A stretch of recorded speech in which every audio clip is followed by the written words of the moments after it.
Yo, what up? Ogechi Aghaji here, aka Oaghaji, with another review. Now, before I continue on, just want to let y'all know as usual that if y'all hear any background noises and things like that, that's my family. Now, without further ado, let's begin. Now, today's review is going to be on the 1981 Taiwanese kung fu film classic Shaolin Chastity Kung Fu, and it stars Alexander Ray and Hilda Hao-Yi. Fight choreography by Wang Chi-Sheng and directed by legendary Taiwanese martial arts fight choreographer and director Robert Tai. Now, without further ado, let's begin.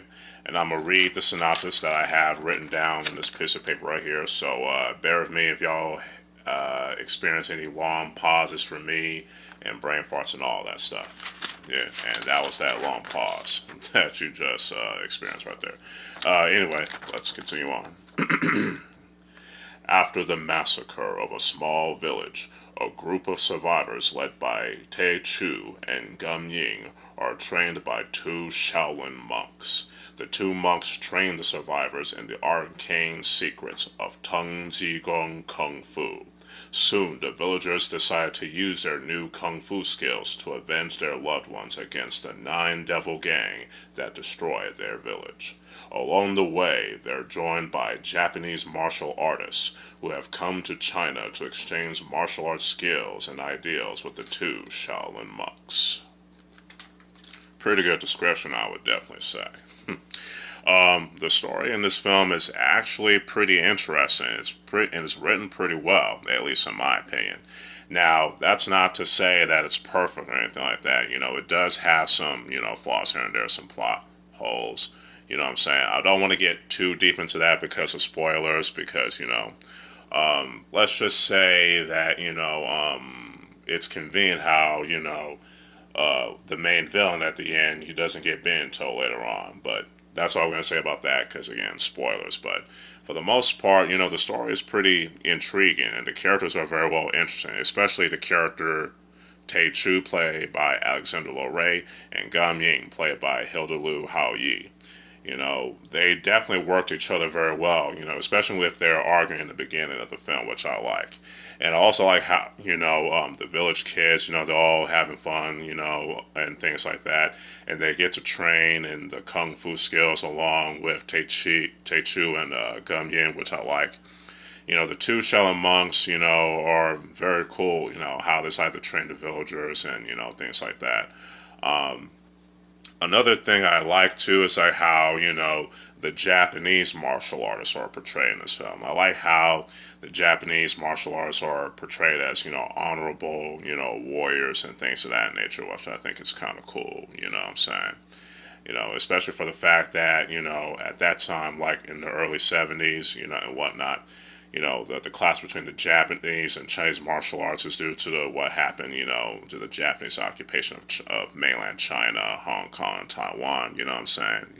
And it's understandable those films at the time, like the Chinese Boxer and Fist of Fury, and even like to some extent the black and white Wang Fei Hong films, they have these patriotic Chinese heroes trying to, uplift, the audience that are watching at the time, talking about in Hong Kong and in Taiwan.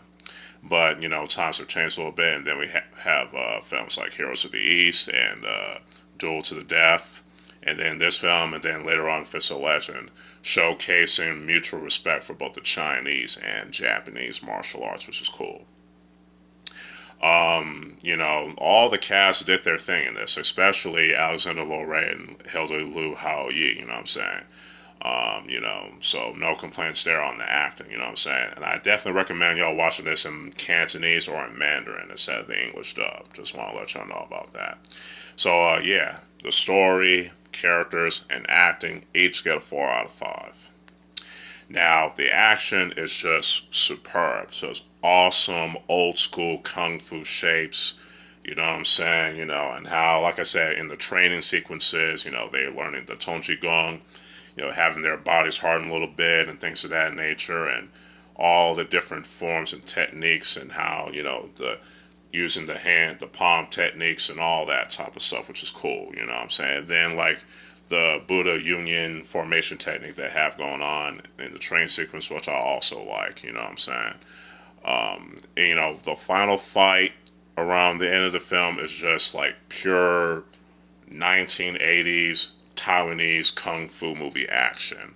That's definitely on par with the Hong Kong kung fu films back in the 80s and even in the 70s as well, you know what I'm saying? And the film was shot, as a whole was shot, you know, before I get into that, I just want to talk about how the fight scenes were very well shot and very well edited and led, as well as being very well choreographed as well. You know what I'm saying? Especially, like I said, in the final fight. And the film as a whole was shot very well, despite being a low budget, independent Taiwanese kung fu film, you know what I'm saying? Especially, you know, the Taiwanese martial arts films have, you know, they have to work in a much lower budget compared to like the martial arts films being done in Hong Kong, especially the ones that have a bit of a bigger budget like Shaw Brothers and Golden Harvest back in Hong Kong, you know what I'm saying?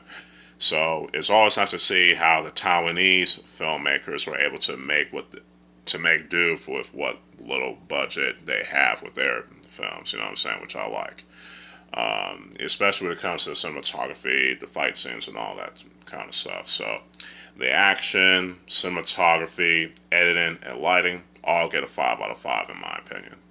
And the music in this film is also pretty good. It features like traditional Chinese music as well as an original song that's sung by like a Taiwanese choir, which is cool, you know what I'm saying? You know, I like that, you know what I'm saying? So that's all I gotta say about the music because I don't want to sound repetitive on that. So the music gets a 5 out of 5. Overall, Shaolin Chastity Kung Fu is a pretty fun, pretty entertaining Taiwanese kung fu film from 1981 that I highly recommend y'all checking out at least once or twice, you know what I'm saying? You know, especially for Alexander Lorey, especially if you're a fan of his appearances in Shaolin vs. Lama, Shaolin Temple against Lama, Shaolin vs. Ninja, and all those other Taiwanese kung fu film classics, you know what I'm saying? So this film definitely gets a 4 out of 5 in my opinion. Hopefully y'all enjoy this review, you know what I'm saying, you know, despite some of the errors here and there, you know what I'm saying, the long pauses that I warned y'all about earlier. Let me know what y'all think about Shaolin Chastity Kung Fu in the comments below if y'all watched it already. If y'all like this video, y'all can hit that like button below, share it, subscribe to the channel, hit that bell to keep y'all notified on the uploads. Y'all can also follow me on my other social media accounts and stay tuned for more other reviews and more other videos along the way.